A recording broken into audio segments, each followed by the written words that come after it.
Hoje eu pretendo falar um pouco sobre saudade, algo que no nosso idioma nós conseguimos expressar de alguma forma tudo aquilo que fica. Eu comparo esse sentimento como uma nuvem, algo que você percebe, mas que você não pode tocar. Algo que tua alma sente, mas que encontramos muita dificuldade para expressarmos a respeito. E mais especificamente, pela saudade que nos acomete em todos os momentos da nossa vida, mas nesta época do ano nós temos os nossos pensamentos mais voltados para aqueles que são frutos da nossa saudade, mas uma saudade que nós sabemos que não temos como apaziguá-la numa forma física, porque eles já se colocaram num outro plano, estão num outro estado de vida. E aí eu vou compartilhar com vocês uma experiência muito forte que eu tive com um momento desse que eu vivi com a minha mãe. É uma particularidade, então eu vou compartilhar, é algo muito meu. Quando eu comecei a me preparar para fazer esse tipo de atendimento há mais de 20 anos atrás, eu me questionava, Gisela, até onde você verdadeiramente tem a certeza da vida depois da morte?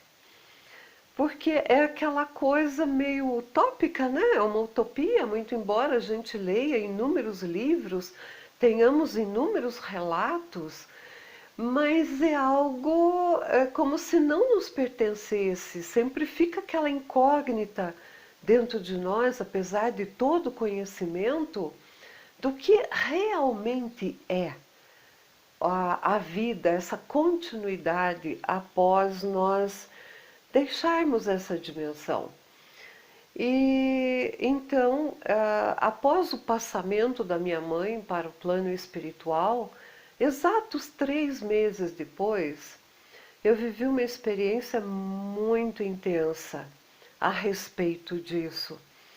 Eu estava fazendo a abertura da minha sala, fazendo a prece pela manhã, quando eu sou acometida no meu corpo físico de uma fome muito intensa, uma fome absurda. Mas eu sabia que aquilo não me pertencia, porque eu havia terminado de fazer minha refeição da manhã. E pedi permissão, então, ao nosso Criador, aos meus orientadores, para que eu pudesse acessar a origem dessa fome, da onde que estava vindo. E aí se abre na parede da minha sala como que um painel, mas era um painel, eu diria que foi um portal que abriu, porque eu me deparei com um quarto de hospital, de uma enfermaria com 3 leitos, e os 2 primeiros vazios e o último havia alguém deitado. Eu não vi quem era, num primeiro momento eu não sabia quem era. E aos pés desse leito, uma enfermeira do plano espiritual entra em contato comigo de forma telepática, eu ouvi a voz dela ressoando dentro do meu cérebro, me perguntando uma particularidade de uma palavra em húngaro, qual que era o significado. E à medida que eu fui explicando para ela o que aquela palavra queria dizer, foi se materializando nas mãos dela como que uma terrina, uma cumbuca, ou um prato de sopa fundo, né? E, e o aroma do café com leite começou a espalhar até dentro da minha sala. E aí aquela pessoa que estava deitada senta naquele leito. Aí que eu pude ver que era minha mãe. ela pega das mãos dessa enfermeira aquele prato que havia se materializado e toma aquilo num desespero de alguém que está assim, e com certeza muitos dias sem comer. E foi assim uma experiência muito, né, porque eu não esperava viver esse momento com tanta clareza, era como se ela estivesse, aquele quarto de enfermaria hospitalar do mundo espiritual, é como se estivesse dentro da minha sala física. E aí depois que ela satisfez a fome dela, né, do primeiro momento, ela se volta para a porta, ela me vê e faz um gesto assim para eu ir embora, e eu ouvi a voz dela dentro da mente dizendo: aqui não é o teu lugar, ainda não chegou a tua vez.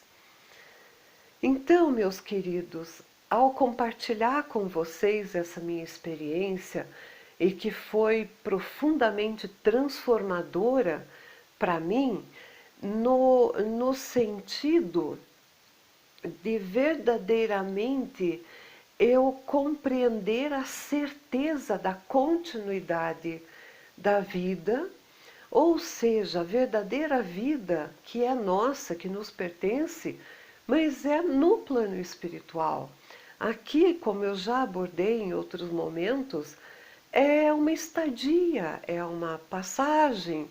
É como se fizéssemos uma escola, ou alguns estão fazendo ainda, estão ingressando, fazendo o jardim da infância, outros já estão terminando o segundo grau, outros já estão no terceiro grau, outros já até numa pós-graduação aqui na superfície do planeta, mas todos nós temos um tempo de começar e concluir.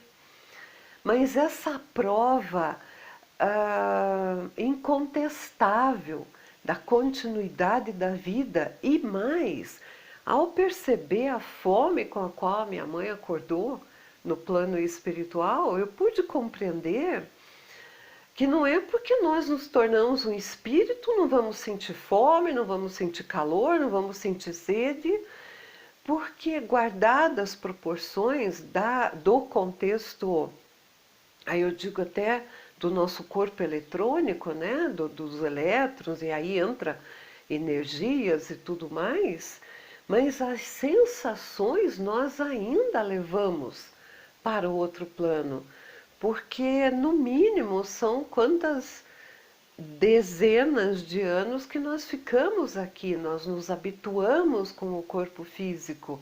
Então é muito plausível que ao despertarmos no mundo espiritual, guardemos ainda a forma perispiritual da então personalidade humana e com tudo que ela angariou aqui em termos de ou alguma dor física, alguma tendência do temperamento, algum conhecimento. E naquele momento, quando ela me pede para ir embora, que ali não era o meu lugar, eu compreendi o quanto ela, a alma, ao longo da vida, ela sempre foi muito, eu diria, espírita, espiritualista.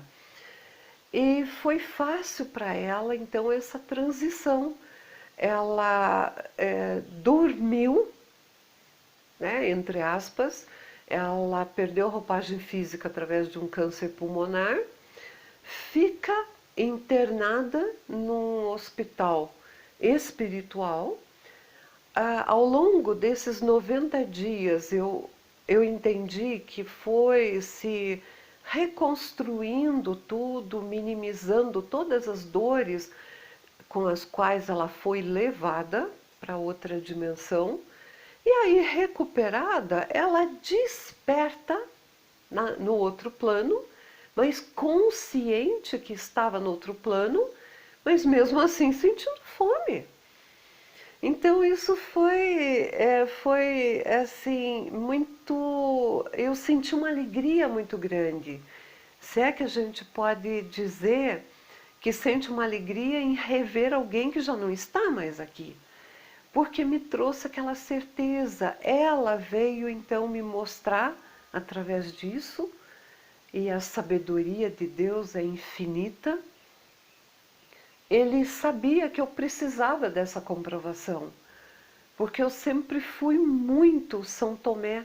Eu sempre quis e continuo querendo ir a fundo, verdadeiramente, tanto nas experiências do meu corpo físico, de dores, de tudo que vocês podem imaginar, para que eu possa melhor compreendê-los, quando exercitar melhor a empatia, me colocar no lugar de vocês, cada momento, cada situação de fragilidade do corpo físico, da alma, que eu tenha um mínimo de bagagem para poder me identificar com vocês.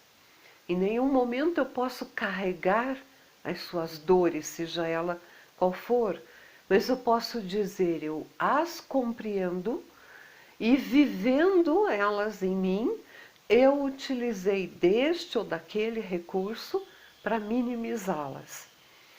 Então, nesse período que nós nos permitimos sentir esse nível de saudade, e aí é um misto de nostalgia também, de momentos que não vão voltar mais, mas guardemos a certeza dessa continuidade da vida. Eu, a partir de lá, eu tenho o hábito de, quando eu vejo uma flor no jardim, ou um voo do pássaro lindo, ou um canto, o que seja da expressão do belo através da natureza, eu imagino aquele momento e mentalmente eu ofereço a ela, minha mãe, e a todos os meus entes queridos que já estão no outro plano. Eu costumo dizer mentalmente, receba esta flor aonde quer que tu estejas. Ouça o canto desse pássaro onde quer que tu estejas. É como se eu mandasse né, com a tecnologia, a gente não manda uma mensagem ou uma foto, alguma coisa, só que tem que ser mental. A gente não usa nenhuma ferramenta física para fazer isso. E isso diminui esse aperto dentro do coração, diminui essa expressão dolorida do que nós chamamos saudade, porque está implícito em tudo isso a certeza da brevidade desta vida aqui e a certeza absoluta do nosso reencontro em algum momento. Eu espero que eu tenha conseguido compartilhar com vocês essa certeza, para que cada um guarde a suavidade da saudade, não a dor. Nostalgia sim, mas uma nostalgia doce, gostosa, afetuosa, e que não imprima no nosso ser a incapacidade de o dia de hoje de sermos felizes. Obrigada. Que Deus nos abençoe a todos, nos conduzindo com essa certeza maior da presença divina em cada um.